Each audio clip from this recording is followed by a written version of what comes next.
Assalamualaikum warahmatullahi wabarakatuh. Perkenalkan, nama saya Rizky Wulandari, nomor induk mahasiswa 2022060016, Prodi S1 Kebidanan Fakultas Ilmu Kesehatan Universitas Muhammadiyah Gonggong. Di sini saya akan menjelaskan terkait organ alat reproduksi wanita beserta dengan bagian-bagiannya dalam rangka memenuhi tugas mata kuliah biologi reproduksi. Untuk penjelasannya, saya akan memulai menjelaskan dari bagian alat reproduksi wanita yang paling bawah, yakni ada bagian vagina. Nah, pada bagian vagina ini memiliki tabung berotot dengan bentuk memanjang dari bagian cervical uterus sampai dengan bagian vestibulum. Nah, fungsi vagina ini adalah sebagai saluran untuk melahirkan bayi dan tempat masuknya sperma menuju sel telur. Lanjut, ini ada bagian rungei vagina. Bagian rungei vagina ini adalah bagian dinding dalam vagina yang memang bentuknya seperti berkerut, akan mengembang saat berhubungan seksual atau melahirkan. Kerutan ini biasanya berfungsi agar vagina ini bisa elastis, terutama saat melahirkan dan berhubungan seksual. Lanjut, ini ada bagian serviks. Bagian serviks ini bagian bawah rahim yang terhubung ke vagina. Salah satu fungsi serviks adalah memproduksi lendir atau mukus. Lendir di sini dapat membantu menyalurkan sperma dari vagina ke rahim saat berhubungan seksual. Lanjut, berikutnya ada saluran serviks. Serviks dan saluran serviks ini berbeda. Nah, kalau saluran serviks, saluran di dalam otot serviks yang memungkinkan keluarnya darah menstruasi, masuknya sperma, dan lahirnya bayi saat persalinan. Baik, kita lanjutkan. Ini ada bagian lubang internal, di mana lubang ini adalah lubang atau mulut terdalam pada persambungan rongga uterus dengan serviks. Lanjut, ini ada bagian endometrium. Nah, bagian endometrium ini adalah lapisan bagian terdalam dari rahim yang memiliki banyak fungsi penting bagi sistem reproduksi wanita.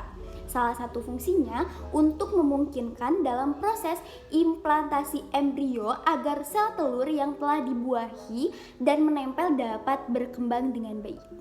Lanjut, ada bagian uterine cavity atau rongga rahim. Nah, bagian ini organ otot berbentuk buah pir terbalik dari sistem reproduksi wanita yang terletak di antara kandung kemih dan rektum. Fungsinya memberi makan dan menampung sel telur yang telah dibuahi sampai menjadi janin atau sampai siap untuk dilahirkan. Lanjut, ada ligamen ovarium. Nah, ligamen ovarium ini bagian sebagai penghubung dari tempat bergantungnya ovarium ke wilayah rahim. Selanjutnya, ada juga bagian round ligamen atau ligamen bunda rahim. Nah, ini adalah bagian untuk mempertahankan posisi rahim ada di panggul, memberikan sedikit dukungan pada organ genital. Ligamen ini juga ligamen yang menghubungkan rahim dengan labia mayora. Baik, kita lanjutkan ke bagian atas. Nah, bagian atas ini ada mesovarium. Mesovarium ini adalah bagian peritoneum yang menghubungkan ovarium dengan ligamen latum, di mana fungsinya untuk menyuplai makanan yang diperlukan oleh ovarium dan sebagai saluran reproduksi. Lanjut, di sebelahnya itu ada tuba fallopi atau saluran telur atau juga disebut tabung rahim. Ini adalah bagian sebagai jalur ovum agar bisa melakukan perjalanan dari area ovarium ke rahim. Selanjutnya ada body of uterus atau disebut juga tubuh rahim. Ini adalah bagian penting dalam siklus menstruasi, kesuburan, dan kehamilan. Lanjut, ini juga ada yang namanya fundus of uterus. Nah, fundus of uterus ini bisa disebut juga fundus rahim, di mana bagian puncak dari rahim ketika sedang berada pada masa kehamilan. Ukuran tinggi fundus hanya memberikan prediksi bahwa tumbuh kembang janin itu stabil. Lanjut, ada juga bagian perimetrium. Bagian perimetrium ini adalah bagian lapisan terluar sebagai pelindung rahim, berperan penting dalam memberikan respon seksual atau saat terangsang itu mengalirkan darah ke area panggul dan alat kelamin luar. Lanjut, ada juga bagian isthmus atau tanah genting. Ini saluran kecil dan sempit, kurang lebih ukurannya 2 cm yang menghubungkan ampula ke rongga rahim. Fungsinya agar pembuahan pada sistem reproduksi berjalan dengan baik sampai embrio tertanam ke dalam rahim.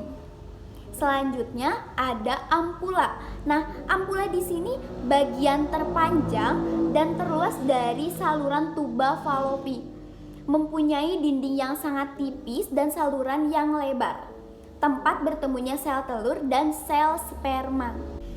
Baik, kita lanjutkan pada bagian arteri dan vena ovarium yang berada di bawah sedikit arteri renalis dan merupakan pemasok darah ovarium yang utama. Lanjut, ada juga bagian ligamen suspensory ovarium atau ligamen suspensory of ovary. Ini adalah ligamen yang berada di wilayah ovarium menuju ke wilayah dinding panggul. Fungsinya sebagai tempat ovarium menggantung ke wilayah dinding panggul. Lanjut, di bawahnya ada bagian infundibulum. Nah, bagian ini adalah bagian dari tuba falopi yang berperan menangkap telur yang sudah matang agar bisa menuju tuba falopi atau saluran yang menghubungkan antara indung telur dan rahim. Lanjut, ada juga fimbriae. Ini adalah bagian serabut atau silia lembut yang terdapat di bagian pangkal ovarium berdekatan dengan ujung saluran oviduk. Fungsinya menangkap sel telur dan mendorong menuju saluran tuba dalam waktu yang tepat. Lanjut, ada miometrium. Nah, miometrium ini bagian lapisan tengah yang terbuat dari jaringan otot polos dan mengembang selama kehamilan serta berkontraksi untuk mendukung janin keluar. Fungsinya menjaga janin dari benturan. Lanjut, ada bagian uterine artery and vein atau arteri dan vena dari uterina. Nah, ini fungsinya sebagai pemasok darah yang utama. Baik, kita lanjutkan pada bagian isthmus of uterus atau isthmus rahim. Ini ada corpus yang merupakan bagian utama yang mengelilingi cavum uteri. Lanjut, pada bagian vaginal arteri atau arteri vagina. Ini arteri rahim vagina di mana suplai darah ke vagina berasal dari arteri rahim. Lanjut, pada bagian lubang eksternal rahim atau lubang luar serviks. Pada bagian ini adalah kecil, aparatur agak melingkar di ujung bulat dari bagian vagina serviks. Melalui aperture ini, rongga rahim berkomunikasi dengan vagina.